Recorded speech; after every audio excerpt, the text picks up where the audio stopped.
18 মাসে যেহেতু শাহাবুদ্দিনকে নড়াচড়া করতে দেয়নি বঙ্গভবন থেকে, এবং ইতিমধ্যে যে সমস্ত কাহিনী তিনি প্রকাশ করে দিয়েছেন, তাতে হয়তো বিএনপি মনেও করতে পারে যে আচ্ছা ঠিক আছে, ওনার টেনিউর তো আরো 3 বছর আছে, 3 বছর থাকুক, তারপরে আমরা রাষ্ট্রপতি নির্বাচন করি, এমনটা হয়তো হতে পারে।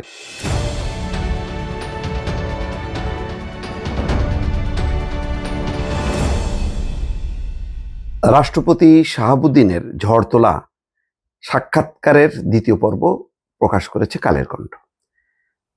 সেখান থেকে কোট করে কালবেলা একটা নিউজ করেছে, যার শিরোনাম হচ্ছে বিএনপি চাইলে থাকবো।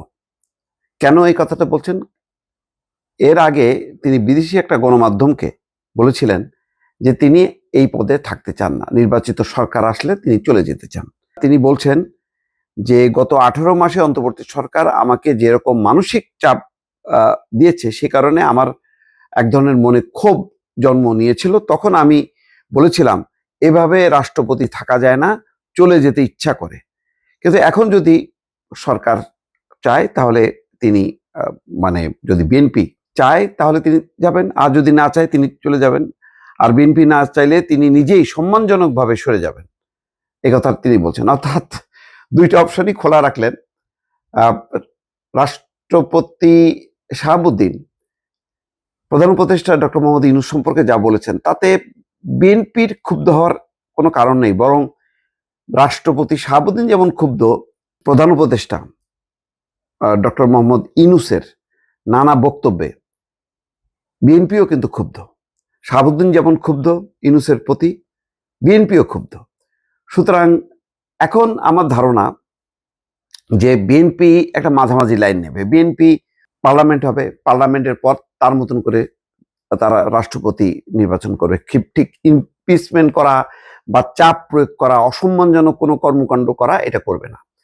এর কারণ হলো, এর আগে নিশ্চয়ই দেখেছেন যে বিএনপি কখনোই রাষ্ট্রপতিকে পদত্যাগ করানো, রাষ্ট্রপতিকে উৎখাত করা, ক্ষমতাচ্যুত করা, যেই চেষ্টাটা ছিল ডক্টর মোহাম্মদ ইউনূসের সময়, এবং ডক্টর মোহাম্মদ ইউনূস এবং তার পরিষদদের কেউ কেউ এবং রাজনৈতিক দলদের কেউ কেউ সেটা সমর্থন করেছিল যে এরকম একটা ঘটনা ঘটলে আর নির্বাচন দিতে হবে না, এবং শাহাবুদ্দিন ডক্টর মোহাম্মদ ইউনূসকে প্রেসিডেন্ট করে লম্বা সময় থাকা যাবে।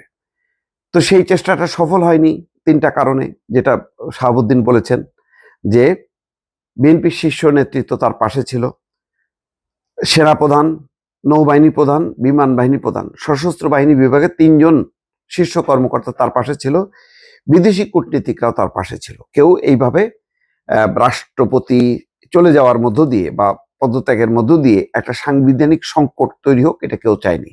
বিএনপি চাইছিল যে এই রাষ্ট্রপতিকে রেখে তাড়াতাড়ি একটা নির্বাচনের মধ্য দিয়ে একটা নির্বাচিত সরকার যাতে আসে, এবং তারা কনফিডেন্ট ছিল যে এখন যতটা হোঁচট খাইতে হলো তাদেরকে নির্বাচনে জিততে, তখন তারা অনায়াসে জিতে যেতে পারতো, কারণ তখন গণঅভ্যুত্থানের একটা চেতনা ছিল।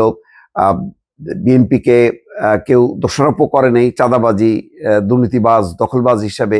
পরবর্তী সময় বিএনপির এলোমেলো কর্মকাণ্ডের কারণে সেটা জামাত ইসলাম সেটা ভালোভাবে প্রোপাগান্ডা করেছে, এনসিপি করেছে, যার ফলে পরবর্তী সময় যতটা চাপ ছিল প্রথমে সেটা চাপটা ছিল না, কিন্তু তারপরও সংস্কারের কথা বলে নির্বাচন পেছানোর চেষ্টা ছিল ডক্টর মোহাম্মদ ইউনূস এর পক্ষ থেকে।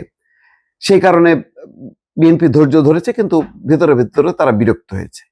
আর 18 মাসে যেহেতু শাহাবুদ্দিনকে নড়াচড়া করতে দেয়নি বঙ্গভবন থেকে, বিদেশ যেতে দেওয়া হয়নি, কোনো অনুষ্ঠানে তাকে যেতে দেওয়া হয়নি, এবং রীতি অনুযায়ী প্রধান উপদেষ্টা বিদেশ সফরের পর তার কাছে রিপোর্ট করার কথা, সেগুলো করেনি। জাতীয় কোনো অনুষ্ঠানে ডক্টর মোহাম্মদ ইউনূস তার কাছে আসতো না।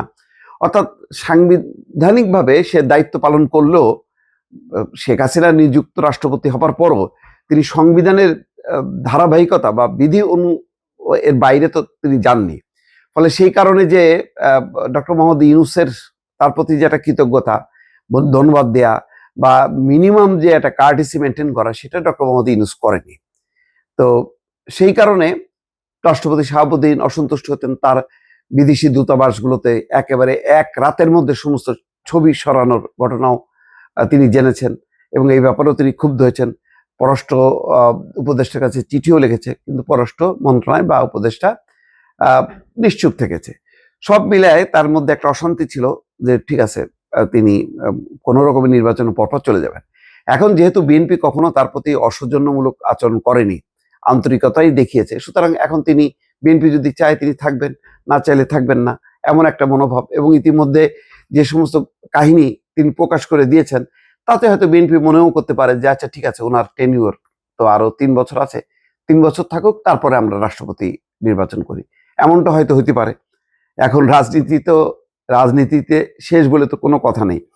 এইটা বিএনপি বুঝেছে যে শাহাবুদ্দিন যতদিন আছেন, শাহাবুদ্দিনের মাধ্যমে বিএনপি বিপদগ্রস্ত হবে না, এটা মোটামুটি নিশ্চিত। আর এখন যে রাষ্ট্রপতির ক্ষমতা, এই বর্তমান সাংবিধানিক ধারাবাহিকতা থাকলে রাষ্ট্রপতির আসলে কিছু করারও নেই। সুতরাং অনেকটা নির্ভর বলা যায়, অন্তত 18 মাসের যন্ত্রণা থেকে রাষ্ট্রপতি শাহাবুদ্দিন মুক্তি পেয়েছেন, এটা পরিষ্কার দর্শক।